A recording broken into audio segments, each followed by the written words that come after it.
Okay, welcome back. So we're on the final and third part of this little, I guess, quick trilogy just to wrap up last season, and then we'll get back into my new season upcoming. That should be maybe tonight, maybe tomorrow. First up here, little just Asian Alliance. I'm not sure what their name is. And starting off with Mole Man versus a Doom, that's right. Again, it's the same strategy I've just been using all season, really, with Mole Man. I want to try to get as many of the little fatigues or weaknesses on me as I can, so I get like just a couple Furies going, and then the guaranteed crits just go really hard while you have that. It actually pushes me up to an SP3, so he's able to get off his SP2, and I'm just like, I'll take it into block at that point. I probably could try for the Dex. I sometimes get the Dex off, sometimes I don't. Stupid little node being behind their name there, it's what it is. Another science champion here, not a global, so I don't really feel like I had to heal up that much here. For spot, I've definitely taken spot on this path before, and the way I like to play it is I just do a bunch of heavies very early on, but I'm gonna play it a bit differently. Oh no, he is a global. What? Oh, I didn't realize that. He is global, but so yeah, I just get a couple Furies, and it's the normal strategy. I played a little bit differently than I normally play a spot fight, like when I'm trying to go for max safety. When I go for max safety, I go mainly for heavies and SP2s because you want to lower the chance of him getting his spots, basically. But that one, I felt I had the damage, and I didn't really care. Not I didn't care if I die, but it's a tactic fight, so it's going to be tough either way, so I just wanted to try to get those debuffs on me to shrug them off. Another Iron Man versus Havoc here. As I said, I get this a bunch in the season. Want to try to get these reparries where I can, just to try to build up some armor right there, like you see. Because you want to get as many armors up as you can for that SP2, so it gets a nice big double on them. And now, once I get these, I think it's 12 armors, is when you get Arc Reactor. And that's when you really go crazy. But he's already at 50% because of the suicides. And then Armor Break, again, it's pretty normal. This is really the normal shtick for this fight at that point. Like, I started getting really, really comfortable in my rotation for that fight, getting better with Havoc's AI and the aggression on that AI. Again, another fight I've kind of done here with that Sandman here, and I think, yeah, the game had a little bit of a lag right there at the start, so I backed off rather than taking a risk and going in. Use the Shrug off for the Power Sting, get my crits, get my Frenzy going, so that I can throw the SP2 and I don't have to worry about dealing with his specials realistically. Have 9 hits, so Heavy's going to Shrug off the Power Sting, so I can also just get straight into this SP2 again, which will put me up at a fair few hits, so I can Shrug off the next one right away during the SP2. And it's a pretty nice little rotation you get going here. Sandman's SPs, his specials just don't hit super hard, so it wasn't too big of an issue, so it was okay that I was just taking SP2s into the block. SP1's a little bit easier to avoid, I believe, but neither do that much damage. Here, someone already died to it once or twice. We were already kind of down in the war or something, I think. So I have this one on fast forward too, because I just kind of wanted to get a feel for how this would feel. And pretty much in my mind, it's if I can get to an SP1 and stay alive in this fight, if I was taking this in Masters, I would gotten to an SP2, because I'd use a Power Start 2 if this was if this was a war I was trying at 1,000%, right? I would probably use a Power Start, I'd use a Power Start 1, and I wouldn't do that, right? So, this is just going to be me reviving and dying. Because I think that was already the third death, or it might have only been the second death, but I was just I just want to get a feel for this fight, was pretty much my thinking, and so I started getting a better grasp on it. What I started doing is I start hitting block a little bit more earlier, and I start waiting for my charges to build up a little bit more so I actually gain more power during it. The issue is, post-heavy, it's a bit hard sometimes to get the SP2 off because he's not coming in or anything, and he's just kind of standing there, and then he throws the unblockable special when I wasn't quite expecting it. So I'm I'll try it with Iron Man, see how this goes. Block the special. And that's going to just about rinse me. I have the regens going, but the Dauntids are going to block my heal, and I'm that wasn't that much better. So I'm going to go back in with Hulkling again. As I said, this one, was very bad play, but I was also just trying to figure a couple things out about it of like what's the ideal way to like try to get my rotation going. And I think this is the one where I figured it out. So I believe I play pretty passively to let my charges go up, kind of like I was talking about, so that I get my max power, because right, Hulkling gains a lot of his power from that. He finally blocked, so I'm like, okay, finally I get my SP2 and that finishes it off. So yeah, I just needed to wait for my charges to come up a bit more. So here, different war now. Back on path 4. Nimrod versus an Attuma. And Nimrod's an okay counter for Attuma. He doesn't deal with the natural thorns very well, but you do get a lot of shocks going, so that does definitely help with his hydration and all of that.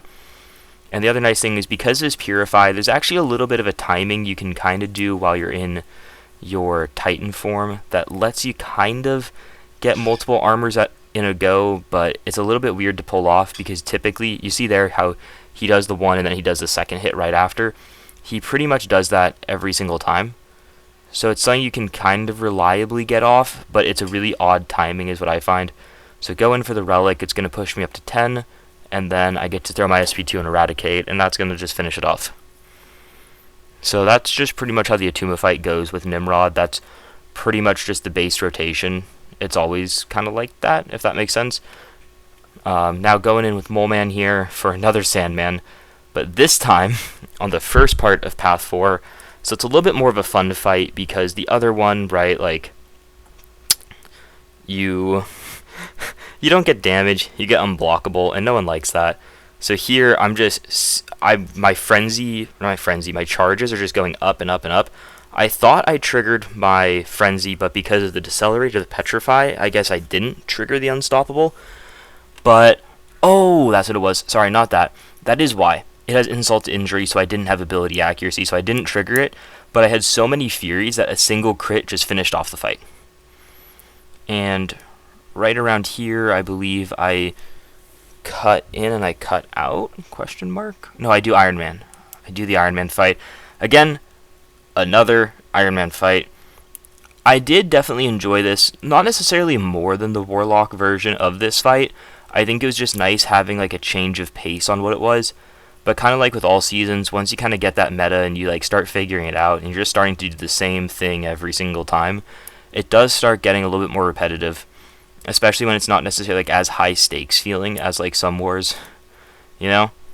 But this is still a really fun fight, and Iron Man really handles this well. I think this is the last time I take this for the season. I feel like the next war I might have it, but I might take it with a Warlock. But yeah, the Arc Reactor, your damage is really nice. You have the armor breaks, and look how tanky I am. Even with the armor break, he was barely doing 2,000 damage to me in a hit, and I have boosts and stuff going. I have a regen all the way down at 15% if something goes wrong. It's such a safe fight. You're almost more tanky than a Warlock, because you also can't really lose your armors, because you just have so many armors. So right here is where I decide, I'm like, I'm not going to energy refill. Go into the next fight, I wait for my energy to refill up, and it's my normal null fight. Just try to not trigger Frenzy until right before the SP2, so I perpetually shrug stuff off. So like right here is where I'll get pushed into Frenzy because of the SP2.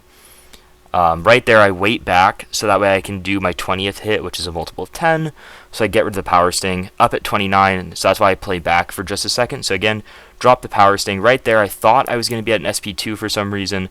I think the Living Abyss might have messed me up a little bit, but the Shock is okay. The Shock gives me that 2k burst damage, and it's definitely... There's the two ways you can play Mole Man. You never really go for the SP1 rotation in War unless you're fighting Spider-Ham. It's a bit more of a...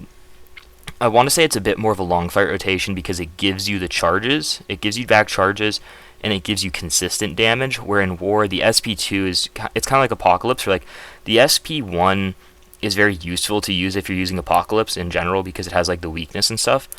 But the SP2, you're able to use the power back boost. So you just use the power backs, that's all it is. So right here, this is one of the fights I was looking forward to taking this war, and then I've been looking forward to record all season. It's Silk on... Silk is global, one of the more annoying defenders, right? She's on One Eye Open with, I'm trying to remember what the node is called, but it's the one where they have like 90% protection unless you knock them down. So there's a lot of ways that Mole Man is very, very good for this fight. So first off, I was able to get a nice counter heavy off the first one because I don't want to have to do too many hits into her into a stun with one eye open. The times it's like kind of okay to do it is when she has the protection going, actually, because I don't do very much damage then. Right here, I'm like, okay, I'm at 4 charges. I need to get off a heavy here. So that's why I play back. I drop the protection again, so that's why I go for the stun. The other thing is I have the unstoppable, so I'm able to get a lot of very easy openings without having to use a stun, which doesn't trigger the one eye open damage. I'm able to also use my unstoppables as a way to knock her down for the protection node. So I feel like Mole Man actually really covers this node super nicely here. And I definitely do take a fair bit of damage. Right here is where like the big mistake of the fight's going to happen.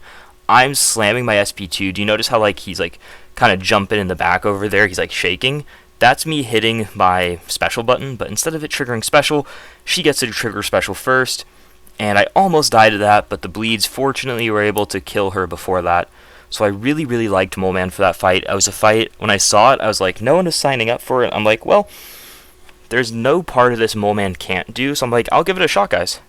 And I think that was a pretty nice counter. Maybe you lose a fair bit of health, but he's a very, very nice counter to Silk, and a pretty good counter to that node with the unstoppable on your block, so you don't really have to worry about dealing with one eye open to get your openings. Back to another global champion. Again, I had just done that Danny fight like 1 or 2 wars previous on the Root Mini, so no one was signing up for this Danny because I guess they were a little bit scared, and I'm like, who wants this Danny? No one's really signing up for it. I'm like, I mean, I just took her on a different Mini, and it worked, and this one's stun immune, so I can get extra armor upgoings. Right there, her Incinerate finally falls off, so I throw my SP2. I get a full bar of power back, and it takes her down to 6%. Right here, I'm just like holding block. I know I'm eating the hits, but I'm ready for the dex. I'm able to slip out of the final hit to not get the shocks that she applies onto on the final hit. So I'm able to slip out of that, and job well done by Nimrod. He just nukes through these fights so fast. Yeah, if there's a mutant tactic champion, he really works wonders. This fight is pretty interesting because they put Terrax on path 4, and Terrax obviously applies a fair bit of debuff with his armor breaks. So right here, I'm at 11, gonna wait for his aura to fall off and just drop in a massive couple crits there after triggering Frenzy. I lost a lot of health due to his aura and due to like the armor breaks kind of stacking up there a little bit, but this was that other fight I'd mentioned, I think, in the previous video. Is I'm going to take, it's an unduped Kindred this time, but I'm going to take a Kindred with Mole Man. So I don't know why I necessarily thought, let's do this with Mole Man, because I even bring Doom. I don't remember what Doom was for, but there was something I needed him for. So my strategy is pretty much the same strategy, it's just on a little bit harder of a champion because Kindred has the degen, he has the stun immune, he's a Mystic, so I don't want to trigger too many buffs. Kind of like right there, I check out what his Mystic Dispersion feels like. It felt pretty low, so I'm like, okay, I can definitely do a couple. I shouldn't have really blocked that, but it happens, right? So now I'm at a bunch of degens on me, so I'm like, okay, let's throw this SP2. Let's get some damage in, and it doesn't do that much because I'm not able to actually be building up my Frenzy that well, or my Monster Mass that well, so I have not triggered Frenzy. Get another couple degens on me. They're not doing too much, but they're just doing very steady work. So right here, I had an Invul on, question mark? I swear, this doesn't kill me. I think I put an Invul on because he was Mystic, and I wasn't sure how this fight was going to go. So I just slapped an Invul, because I used a lot more Power Start 1s last season than Invuls. So again, have 2 Furies, 3 Furies during this SP2. Just going to go in with it, and just about kills him, and he doesn't have the dupe, as I said, so it was a pretty comfortable finish there, rather than how a Kindred end of a fight usually is, where you're worrying about the root, and saving your special timings, and all of that. Another Silk here. Another Silk. Wow. I didn't realize I ended up taking this many Silks this season, but as I said, she works pretty well for this, Mole Man works fairly well for Silks, so it's definitely a nice little benefit to have that he works really well for it. Again, I really like how his Frenzy works with the global and just kind of denying the unblockable of it. Sure, you take a fair bit of block damage, but you have potions, you have regen boosts, and if you play Mole Man like the correct way in a high tier war, you're not really... I should have done a full combo there. I should have done a full combo. There was no reason not to. Oh, actually, no, that's not even that. I don't know why I didn't do a full combo there. Just to guarantee the kill. Have a Warlock here for this Havoc, actually, which... a little bit extra fun there. But yeah, I really like the way Mole Man works for that. You can always just heal up if you take a lot of block damage from the Daunted, because those do definitely add to the chip damage when you don't have the taunt and stuff, but Mole Man's block isn't the worst, and his damage is very high, and if you're using him the right way in a high tier war, you kind of nuke through everything really, really quickly. This Warlock fight, definitely a fight I've taken a couple times in the past, and I'm just going to take it the same way as always.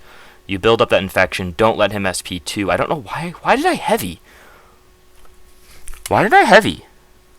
Did I want to complicate this? I remember this. I played this so stupid. Because I have a Power Sting on me there, and I'm only at 5 hits. But I have to kind of throw this SP3 to regain control, because the SP3 has a really aggressive power drain based on infections. It also has a lifesteal. 81. No, yeah, I guess. Oh, because there's a heal block on me, that's right. But as you see, there's a pretty aggressive power drain. He still has the infection. I don't know why I threw that heavy. That was such a terrible choice to do. But Warlock is global, so I have the Steadfast there now. So got the Power Sting off, throw the SP2, and I finished the fight. And that's pretty much it for the war. I don't remember why I brought Dr. Doom. I might be missing a video, I don't know. But this will be, I think, the last one for this season. I believe that was all the fights. Thank you guys if you decided to come and watch these. I know these were pretty long, kind of just like jumbled all together. But thank you very much, and I'm going to try to get out this new season where I'm back up in Masters out pretty soon. So keep a lookout for that, and I'll see you guys soon then. Bye.